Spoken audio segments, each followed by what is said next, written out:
Like, because what'll happen is someone who saw that movie as a kid, who is now an adult with money, will go out and see it, and in some cases have kids. But if you saw this movie when it came out in 2010, and you were a kid, like let's say you were 5 years old, I mean, you could theoretically have kids now, but I feel like this is a little recent for that. The point is like, this is about reintroducing this franchise for a new generation. And these movies are made more for people who haven't seen them before, more than they are people who have seen them. Because here's the thing, like, you can go back and listen to my thoughts on Aladdin, you can go back and listen to my thoughts on The Lion King, and it's like, I didn't like them as much as the original. Now, The Lion King, I feel like there's more legitimate complaints that I have about that. I think I liked Aladdin a little bit more. And I think that, like, even things like Will Smith compared to Robin Williams is a bit of a downgrade. I don't think Will Smith has the, he's a good comedic actor, but I don't think he has the ability to ad-lib that Robin Williams did that really built that movie on his back. But here's the thing, like, inherently, and this is what I said last night, inherently, any movie that you see before you start paying taxes, you're going to like more than whatever movie comes out now if they remake it. Because now you're an adult. You're not a kid anymore. And the thing is, too, it's like there are plenty of things that I watched when I was a child that I go back to now and I'm like, oh, that's not good. Like, that's questionable. And it's like, it's one of those things where it's like I was listening to these guys at work who are, in college or just out of college, and they're talking about watching Fanboy and Chum Chum. And I remember watching that when I was seeing a few of it when I was in high school, and I was like, oh, this is terrible. Like, and it's like, look, that day will come for them where it's like, oh, this was actually not good. It's just, I was just a kid, and when you're a kid, you're a lot less discerning.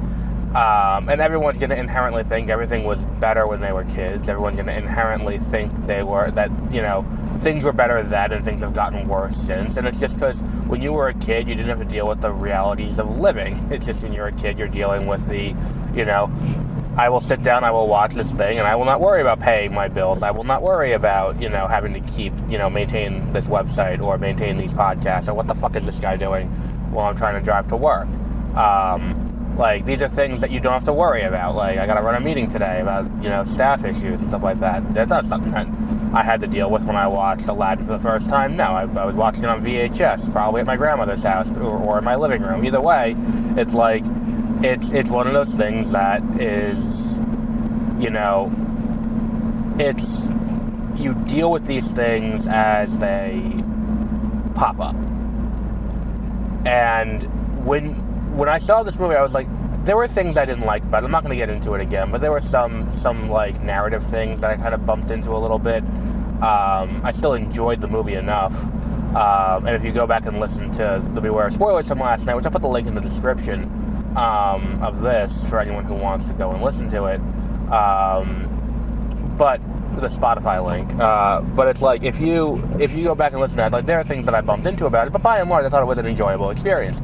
And granted, I don't think that I would have had some of the issues that other people have with this if I had watched the animated one, like, this week, like I planned to.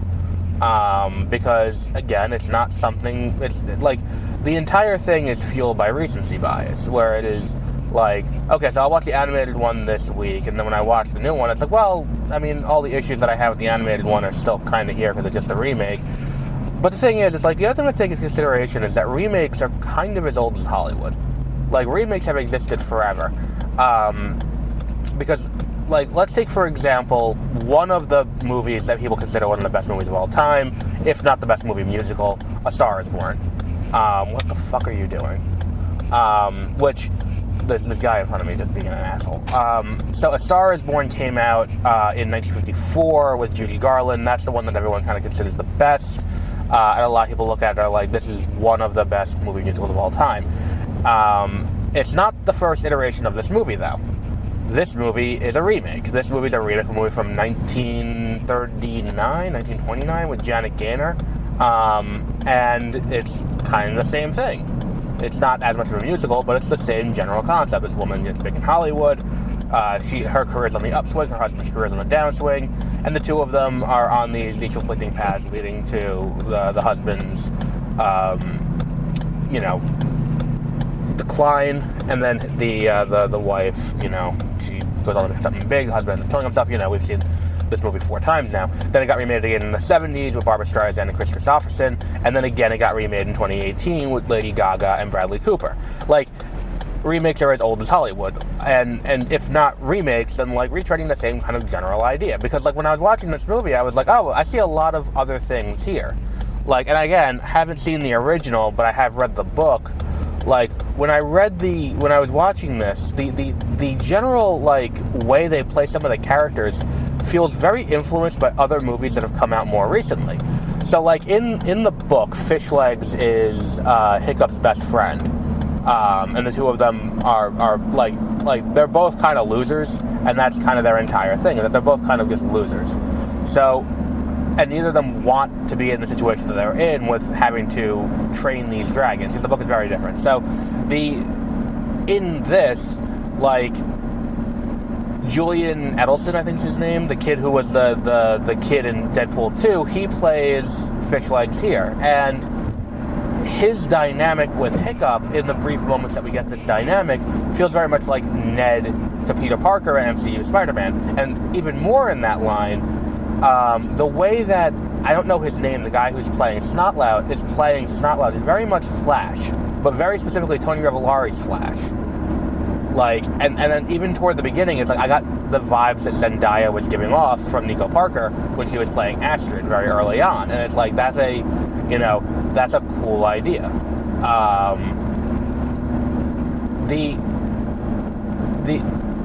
I'm seeing the influences of that on this, and it's when you look at the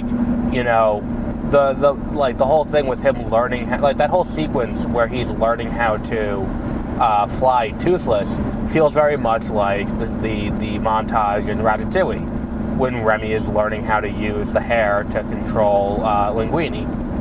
It's things like that. It's things these movies are influenced by other things around it. So, back on topic, the entire thing with the live-action remake is it's designed to reintroduce these people and these characters to a new audience, launch a new franchise, be a new tentpole. You don't spend as much on marketing because everyone knows what How to Train Your Dragon is at this point. I don't need to, you don't have to reintroduce something new, which is why it's this franchise is great, because it starts with a book, and anyone who read the book is already going to be sold on it. And then although I do recall back in 2010, there were some people who were like, what the fuck, it's different from the book. Myself included. And then it's aside from that, you get these moments of, you also now have the ability to say, look, this is the thing you saw years ago, and now it's in live action. And that's going to, speak to people who saw it originally and loved it, a certain subset of that group, but it's also going to allow people to introduce new one, a new generation. People who, even if you were, my age and you saw this movie or you're familiar with it, you knew this movie was good. This is a movie that has gotten a lot of positive press. And that, as a trilogy, it has continued to improve. Because I think this is one of those trilogies where it's movie 2 is better than movie 1 and movie 3 is better than movie 2. I haven't seen any of them, but I seem to recall that being the case from just, again, ambient pop culture knowledge. But, or maybe it was, 3 is the best, 1 is second best, 2 is worst. But either way, it's it's not worse as in worse, it's just not quite as good. It's that's kind of the thing that, is weird about this whole situation. So, by and large, we are now through this. And I don't think there are any more live-action remakes coming this year.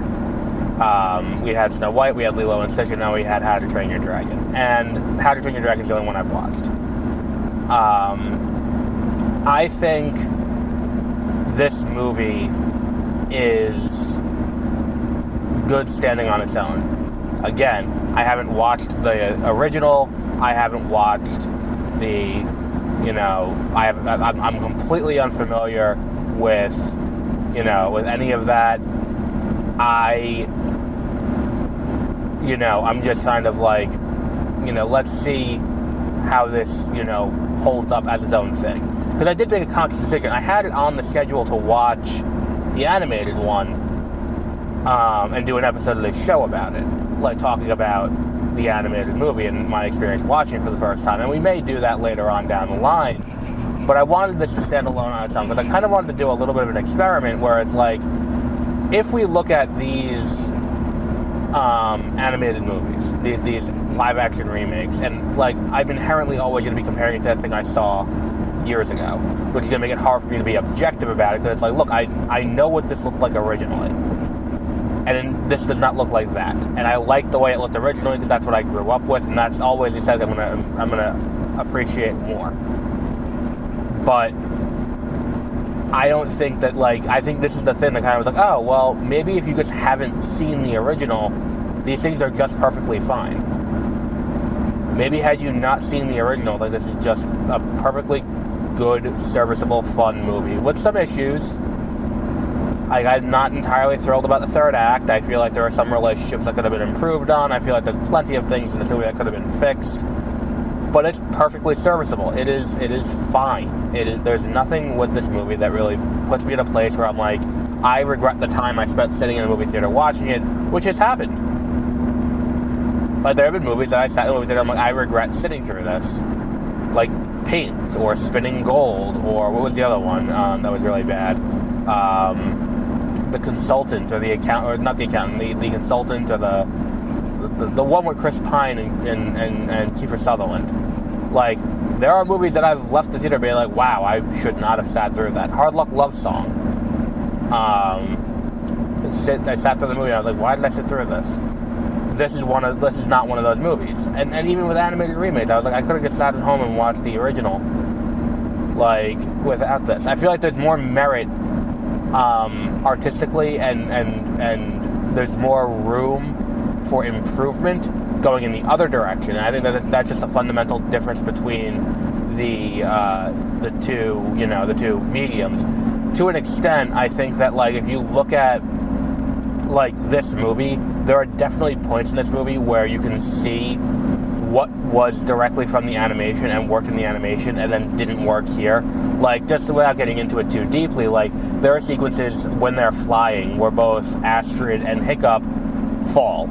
They either fall off Toothless, or Toothless crashes, or whatever, or their dragon crashes, or whatever. And you watch this and you're like, oh, that person is dead. Like, because, like, that's a human, not a cartoon. You can get away with more in a cartoon, but, like, as a human, that human is definitely dead. And then also, it's like, I think the sequence where Hiccup finally clicks with Toothless and they fly properly for the first time, I feel like that's also a scene that probably worked better in the animation. And again, this is just speaking purely speculatively, having not seen the animated movie, but looking at this, I'm like, this feels like something that should have been, like, this island feels too normal. So this sequence of them flying around feels kind of weirdly shot. Because it doesn't look it's not all that visually interesting until they get to the Northern Lights. And I think that's kind of the issue that I have with that. And again, that could be something that works better in animation. I don't know. Again, haven't seen the animated movie. But we'll wrap up there for today.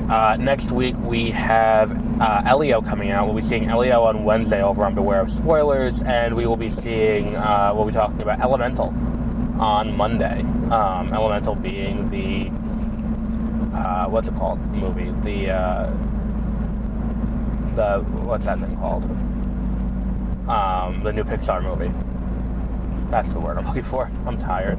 But we'll wrap up there for today, and until our next episode, have a great rest of your week.